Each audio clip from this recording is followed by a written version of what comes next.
I love to gargle. My name is Professor Teddy Sheringham, and I'm a professor of history at Oxford University. And today I want to tell you a story about one of my heroes, James Chalmers. He was a working class Scottish fellow. As I'm sure you are aware, I'm very, very, very aristocratic. But this man from Scotland was somebody who loved fighting. He would love to go to public houses and have a good punch-up. Often he would say, "Did you spill my paint, Jimmy?" He was that kind of working-class Scottish fellow. But one day he heard a story from missionaries who had been in Fiji about cannibals. And he was so fascinated, intrigued, that he made an inner vow that he himself would work with the cannibal. He became a Christian when he was about 20, and he and his wife Jane, they went to Papua New Guinea, which is the second largest island in the world. There are saltwater crocodiles and mountains and forests, and there were the most ferocious cannibals. And they were extremely violent. They worshipped these idols, and they thought nothing of going snacking on people and eating human flesh.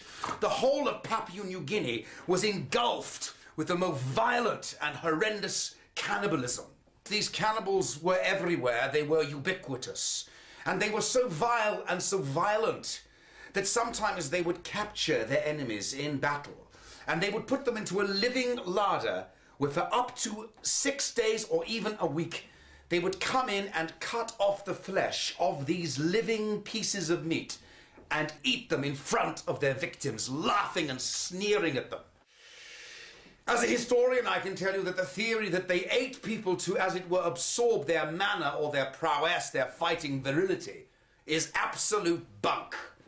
It was vengeance, it was hatred, and it was just good old-fashioned greed, guzzling food that you love so much, which they thought was like pork, and also they were addicted to vengeance and hatred and murder. It was a culture where loving your enemies was completely unfashionable. And so Chalmers began preaching and teaching about the kingdom of God. His favorite sermon was always, "Come to the living water," a famous sermon based upon Revelation 22. And they came in droves. They came down from their treetops, they stopped living in their houses on stilts, and they came to church, where they began to eat Jesus and not eat each other. The message of Chalmers was plain and simple: love your enemies, don't eat them. Did you know that some cannibals believe that the flesh of Japanese people is far superior to the flesh of white people like myself? And indeed, we apparently are far too salty for the cannibal.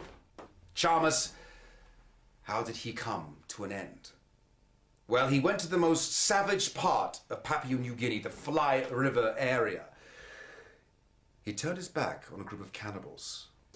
They clubbed him, they beheaded him, and that very evening they ate him with sago or sago in a celebratory feast of frenzied cannibalism. This was the end of James Chalmers. But the story of his life and the story of him bringing the gospel to cannibalism went all over Europe. I commend to you the life of James Chalmers, one of the greatest missionaries ever to have lived.